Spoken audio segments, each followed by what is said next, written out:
Good morning, ladies and gentlemen.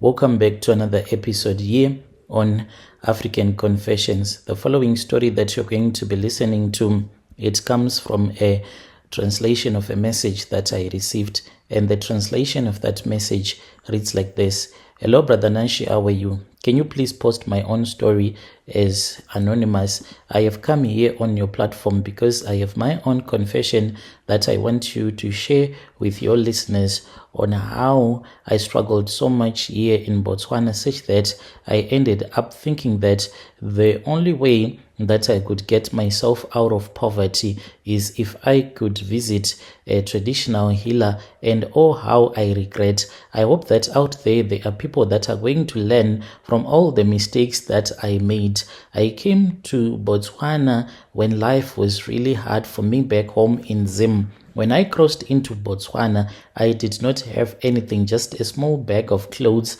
and a few US dollars, and I was determined. I told myself that if I can just get a job, any kind of a job, work hard, save money, eventually life was going to get better. At first, it felt like I was right on track. I found work as a casual laborer, and I was working for this other old man. This man, he had a lot of cows, so I was the one who was looking after his cattle as well as his goats. I worked for that man, but the money that I was earning, it was not a lot of money. He told me that he was going to find a way to legalize my stay in Botswana, so I kept on holding on. I wanted to save enough money to start a small business, or at least send money home to help my family. But life does not always follow your plans. No matter how hard I worked, I could never save enough. The money that I earned barely covered my rent and my food, let alone the endless requests from home. My younger siblings needed school fees. My mother needed medication. She had high blood pressure.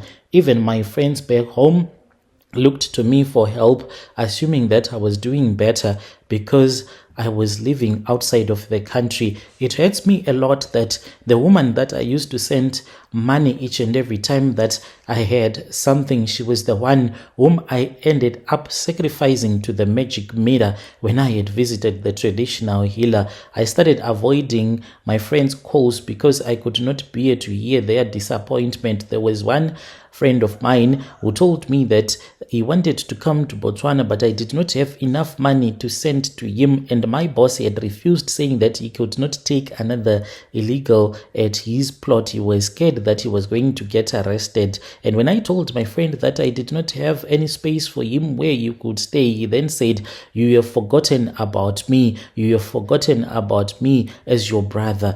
One day, whilst I was sitting down, I did not even know what else to do. I broke down when I was looking at all the cows that were in front of me as they were busy grazing, and I said, "Hey, a university graduate here in Botswana herding cattle and goats, this is all that I can do now. There is no way for me to get a better job, for this old man knows that once he legalized my stay in Botswana, maybe I'll be able to get a good job. That is why he keeps on postponing, saying that I will go with you, we will make a plan, we will do this.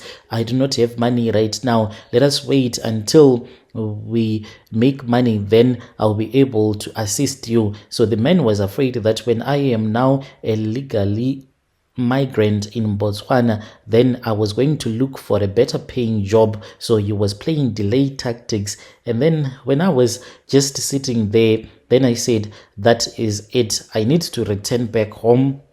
And me returning back home, I just wanted to go to a traditional healer. I did not know that most of these traditional healers, they are like your smooth talkers. When you go to a traditional healer, yes, indeed, you might be having the intentions of doing all of these money-making rituals, but deep down in your heart, you will be scared, knowing that usually when you do these money-making rituals, there will be blood that will be involved, but you keep on telling yourself that maybe you are going to get a good deal. But when you are at the traditional healer's house, the traditional healer will make sure that he seduces you, tells you that the only way for you to quickly make money it is by you agreeing to perform some rituals in which blood is going to be shed. Yes, when I went there, I did not want to do those type of money-making rituals where blood was going to be shed. I just wanted something simple, something that was going to give me money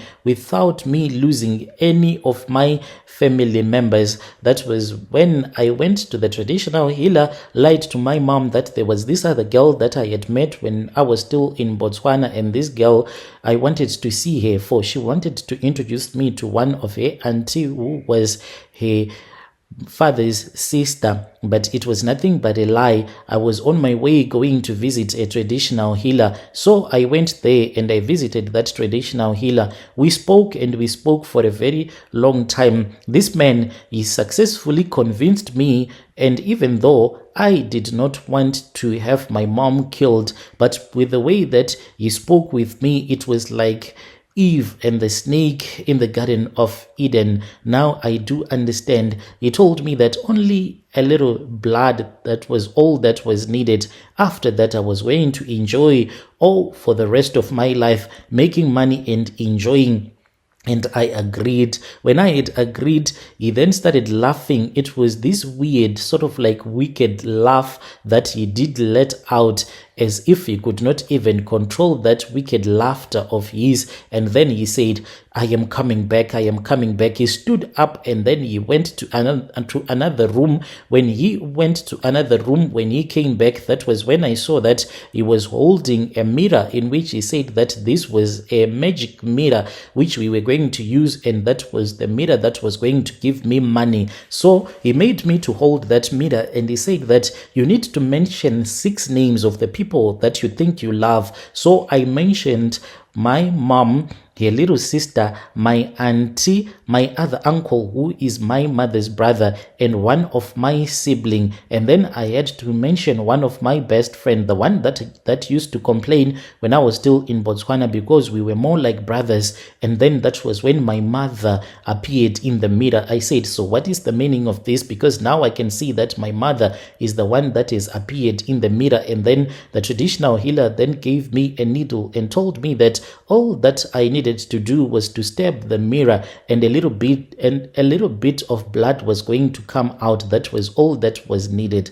That is how I lost my mother. Whilst I was still there in Zim, my mother passed away, and then that same needle that the traditional healer had given to me, I had it pinned throughout my mother's funeral proceedings. I had that needle pinned on my jacket as he had instructed me.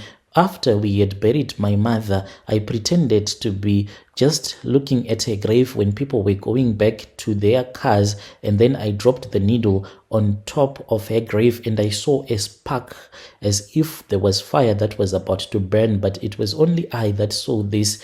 After I had finished doing that, I was instructed that I needed to find a woman whom I was going to bring back to the grave. There was this other woman in our village. She was someone who loved money and men a lot. I convinced her. I told her that I had some money and I just wanted to make love to a woman because I was so much stressed before I could return back to Botswana. So initially, I told her that we were going to these other maize fields and we would make love in those maize fields. But as I was walking with her, I then told her that I needed to go and see my mother's grave. We went there, then I started touching her. She refused at first to sleep with me, but I told her that we needed to do this. And yes, indeed, that is what we ended up doing. We slept on top of my mother's grave whilst it was still fresh like that. And now I have returned back to Botswana, Brother Nashi. Now I keep on having nightmares. I have not yet made money like the way that I thought that I was going to be making money. I am just having all of these dreams that are really weird, being chased whilst I am walking in the graveyards, and I keep on having dreams about my mother asking me, why sacrifice me? Why sacrifice your own family for nothing? I am going to make sure that you are not going to have any money. I feel trapped. I am still here waiting for my money to come as promised by that traditional healer. That traditional healer even told me that he was going to come and rob my mother's grave, for he needed some of her body parts that I know he did. He wanted to sell those body parts to another man whom he said is one of his richest clients. Yo, dear listeners, right there was a message that I received, and that was the translation of the message that I received. Strange things indeed they do happen in this world.